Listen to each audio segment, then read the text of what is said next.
নাফিসা, ধন্যবাদ আপনাকে। শুভ সকাল। 2 নম্বর প্রশ্নটা দিয়ে শুরু করি। এক্স ফ্যাক্টর মূলত বাংলাদেশের কাজ করবে কোন ব্যাটার এবং কোন কন্ডিশনে খেলছে তার উপরে। বাংলাদেশের বোলারদের নিয়ে খুব একটি পরীক্ষা নিরীক্ষার সুযোগ নেই, কারণ বর্তমান সময়ে বাংলাদেশের পেস বোলিং ইউনিট নিয়ে প্রশংসা করে কমবেই সবাই।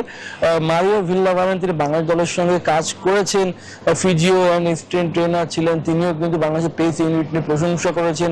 এবং আমরা যখন দেখছিলাম যে এসিসির ইভেন্ট অর্থাৎ এশিয়া কাপের যে ইভেন্ট, সেখানে কিন্তু তাসকিনের ছবি সব জায়গায় শোভা পাচ্ছে। সেখানে বলা যায় বাংলাদেশের পেস ইউনিট বেশ শক্তিশালী। মূলত দায়িত্ব নিতে হবে ব্যাটারদের, বিশেষ করে ওপেনার এবং টপ অর্ডার ব্যাটারদের। আমরা দেখছিলাম গত ম্যাচে শ্রীলঙ্কা বিপক্ষে কোনো ব্যাটারে দাঁড়াতে পারেনি এবং সে কারণে কিন্তু বাংলাদেশের জয় পাওয়াটা সম্ভব হয়নি। আর গতকাল হংকং এবং শ্রীলঙ্কার যে ম্যাচটি, সেটি কিন্তু জমে উঠেছিল। যে শ্রীলঙ্কা গতকাল হেরে যেত, হংকং জয়লাভ করতে পারতো, তাহলে বাংলাদেশ অনেকটা এগিয়ে থাকতো এবং সেটি সম্ভব হয়নি। তবে রান রেটের একটি বিষয় আছে, সেখানে রান রেটে কিছুটা কমে গেছে শ্রীলঙ্কা। বাংলাদেশে তো এই ম্যাচ অবশ্যই জিততে হবে এবং সে ম্যাচ জিততে পারলে সম্ভাবনা উজ্জ্বল হবে, কিন্তু সেটি বড় ব্যবধানে জিততে হবে।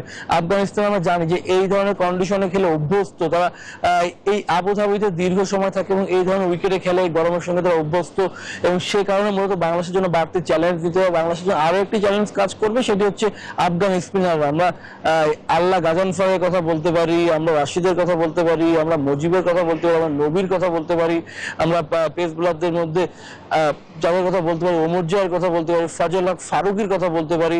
মূলত তাদের বোলাররা কিন্তু এখন বিশ্বমানের, তারা কিন্তু ম্যাচ ঘুরিয়ে যেতে পারে। এর আগে 2024 সালে যে টি-20 বিশ্বকাপ যুক্তরাষ্ট্রে অনুষ্ঠিত হয়েছিল, সেই বিশ্বকাপে কিন্তু বাংলাদেশ পরাজিত হয়েছিল এবং সেই আফগানিস্তানের বিপক্ষে সেখানে বাংলাদেশের ব্যাটারদের মধ্যে শুধুমাত্র রানের দেখা পেয়েছিলেন লিটন দাস, তিনি ভালো ব্যাট করেছিলেন।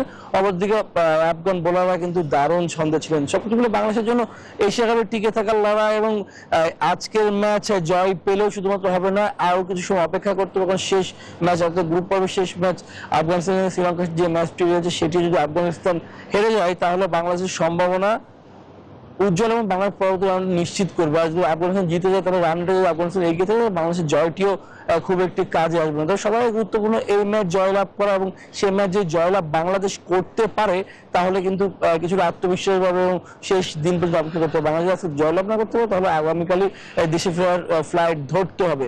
বাংলাদেশের পুরো টুর্নামেন্টে আমরা দেখছিলাম গরমের সঙ্গে তারা স্ট্রাগল করছিল। ওমানের সঙ্গে যে ম্যাচটা জিতেছে, রানের বাড়িয়ে নেওয়ার সুযোগ ছিল সেই ম্যাচে, বাংলাদেশ সেই সুযোগটি কাজে লাগাতে পারেনি। তাহিদ হৃদয় সে ম্যাচে স্লো ক্রিকেট খেলেছিলেন, সে কারণে মূলত বাংলাদেশের ম্যাচ উইনিং হতে বেশ সময় লেগেছিল, যদি লিটন দাস 50 দেখা পেয়েছিলেন। কিন্তু গত যে ম্যাচ শ্রীলঙ্কার সঙ্গে যে ম্যাচটা অনুষ্ঠিত হয়েছিল, বাংলাদেশের ওপেনাররা আমরা দেখেছি যে 2 ওভার অর্থাৎ শুরুর 2 ওভার, সেটা পাওয়ার প্লে, সেখানে তারা কোনো রান করতে পারেনি। সে কারণে মূলত চ্যালেঞ্জটা বাংলাদেশের জন্য অনেকটাই বেড়ে গিয়েছিল। তারপর যদি শামীম পাটোয়ারি, জাকের আলী রানে দেখা পেয়েছিলেন, কিন্তু আরও 10 ওভারের ওপরে তারা ব্যাটিং করেছেন, রান করেছেন 80-র উপরে। তারা বাংলাদেশের পাওয়ার হিটিং এসেছিল, পাওয়ার হিটিং কোচ কাজ করেছেন এবং তাদের কাছ থেকে অনেক দীক্ষা নিয়েছেন। যদি সেই 10 ওভারে